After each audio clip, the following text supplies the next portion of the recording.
Welcome in civil engineering ABC. मुझे कई लोगों ने बोला कि उनको ग्रेड्स ऑफ कंक्रीट के ग्रेड्स याद नहीं रहते हैं, सो ये उनको डेडिकेट है। Grades of concrete. Now write 5 4 3 2 1, then add point in 1, then repeat 5 4 3 2 1, then last 4 digit divide with 4, 4/4 3/4 2/4 1/4, 4/4 is equals to 1, 3/4 is equals to 0.75, 2/4 is equals to 0.5, 1/4 is equals to 0.25. Then double it. 5 is double it to 10, 4, 8, 3, 6, 2, 4, 1.5, 3, 1, 2, 0.75, 1.5, 0.51, 0.25, 0.5. Now we get cement and aggregate ratio with cement. Sand and aggregate with cement. और हमने जो ये प्रोपोर्शनिंग करी है, ये कौन recommend करता है कि हमें यही प्रोपोर्शन लेना है? ये रिकमेंड करता है IS code 10262 under the guideline for concrete mix design proportioning. अब हम लेफ्ट हैंड साइड देखते हैं हमारे grades M5, M7.5, M10, M15, M20, M25, M30, M35, M40। Clearly हमें दिख रहा है कि इन सब में 5 का डिफरेंस है, सब में 5 का डिफरेंस है, सिर्फ एक को छोड़ के, वो है M7.5। M7.5 में 5 का डिफरेंस नहीं आता है। कर दूँ आपको ये बहुत इजी ट्रिक लगी होगी और इजी है भी। आप चाहें तो इसका स्क्रीनशॉट ले सकते हैं। अगर आपको ये अच्छा लगा हो तो आप प्लीज़ इसको शेयर कीजिएगा अपने फ्रेंड्सों में, इसका स्क्रीनशॉट ले सकते हैं। अब हम बात करते हैं इसमें कंप्रेसिव स्ट्रेंथ जो इसकी आ रही है। हमने लिया M10 की कंप्रेसिव स्ट्रेंथ कितनी हुई? 10 मेगापास्कल, मीन्स 10 न्यूटन पर mm² या 1450 PSI। अब यहाँ पे नई यूनिट आती है PSI। ये अभी कुछ रिसेंटली एग्जामों में पूछा गया है। PSI क्या होता है? पाउंड फोर्स पर स्क्वायर इंच। हमें दिख रहा है कि इसकी PSI वैल्यू याद रखना थोड़ा सा मुश्किल हो सकता है, पर ये बहुत ईजी है। फिर से हम लोग लेते हैं M10 लेंगे तो हमें दिख रहा है M10 और PSI वैल्यू कितनी? 1450। इट मीन्स अगर हम लोग इन सभी में 145 का मल्टीप्लाई कर दें, इनके ग्रेड्स में 5 में मल्टीप्लाई कर दें 145 का, तो वो 725 आ जाएगा। जैसे M10 में मल्टीप्लाई किया 145 तो 1450। ऐसे ही हम सब में कर सकते हैं।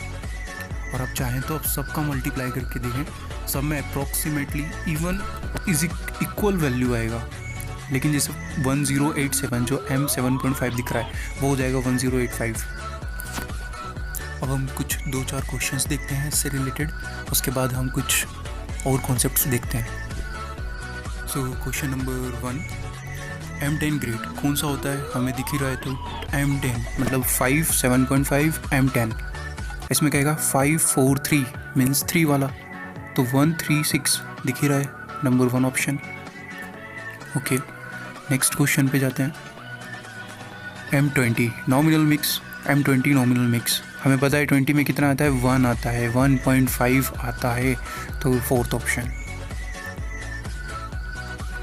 Then next question, which is the following proportion of the ingredients of concrete mix is not confirmation to arbitrary method of proportioning. अगर देखें इनके चारों ऑप्शन तो 1:1:2 ठीक है, 1:2:4 ये भी ठीक है, 1:3:6 ये भी ठीक है, 1:10 नहीं, 4 का डबल होना चाहिए, लेकिन यहाँ पे 10 है तो ये गलत है। ओके, नेक्स्ट क्वेश्चन देखते हैं। The ratio of various ingredients M20 पूछ रहा है, 1.5 ही आना है। ये सारे के सारे क्वेश्चंस SSC के हैं। अब हम देखते हैं इनके ग्रुप्स। इनको 3 ग्रुप्स में डिवाइड किया है: ordinary concrete, standard grade of concrete, high strength grade of concrete. In groups में SSC ने 1-2 बार क्वेश्चंस भी पूछा है कि स्टैंडर्ड ग्रेड्स ऑफ कंक्रीट में कितने ग्रेड्स होते हैं, और वो ऑप्शंस गलत दिए थे। उसमें 7 दे के रखा था, यहाँ पे टोटल 8 होते हैं। M25, M30, M35, M40, M45, M50, M55, M60। ये टोटल 8 ग्रेड्स होते हैं स्टैंडर्ड ग्रेड्स ऑफ कंक्रीट में। और ऑर्डिनरी कंक्रीट में 3 ग्रेड लिए जाते हैं, M10, M15, M20। M5 और M7.5 को इसलिए नहीं लिया जाता क्योंकि ये बहुत छोटे ग्रेड्स होते हैं, इसका स्ट्रेंथ भी कम होता है, इसका यूज़ भी कम होता है। और ये ordinary standard high strength concrete grades जो ग्रुप बनाए हैं, क्या ये भी IS कोड 10262 ने बनाया है? नहीं, यह बनाया है IS कोड 456-2000 ने, guidelining for the plain and reinforced concrete. जो ये ordinary standard high strength concrete grades के जो ग्रुप्स बने हैं, ये IS कोड 456 ने बनाए हैं। और ये सब किसके लिए हैं? प्लेन कंक्रीट के लिए। इसमें कहीं भी किसी तरीके का रिइंफोर्समेंट नहीं है, क्योंकि प्लेन कंक्रीट का जो वेट आता है, वो डेंसिटी जो आता है वो आता है 2400 किलोग्राम पर मीटर क्यूब, जबकि जो रिइंफोर्समेंट होता है, रिइंफोर्स्ड कंक्रीट होता है, उसका जो डेंसिटी होता है वो होता है 2500 किलोग्राम पर मीटर क्यूब। तो इस बात का ध्यान रखिए कि प्लेन कंक्रीट के लिए आएगा, क्योंकि इसमें सिर्फ सीमेंट, सैंड और एग्रीगेट है। हम रिइंफोर्समेंट के साथ यूज़ करेंगे, लेकिन अभी हम प्लेन कंक्रीट की बात कर रहे हैं। रिइंफोर्समेंट के साथ हम बाद में यूज़ करते हैं। जैसे कि हम लोग ले लेते हैं M10। M10 में M क्या रिप्रेजेंट करता है? मिक्स मतलब उसका प्रोपोर्शन क्या है, कौन सा क्या रेशो है, 1:2:4 है या 3:4 जो भी है। और जो उसमें 10 है, 10 क्या रिप्रेजेंट करता है? उसका strength, characteristic compressive strength. After 28 days जब हम उसकी क्यूरिंग कर देते हैं तो हमें जो कैरेक्टरिस्टिक कंप्रेसिव स्ट्रेंथ चाहिए होगी तो हम उसका क्यूब बनाते हैं, जिसकी डायमेंशन, ऑल डायमेंशन उसकी 150 mm की होती है।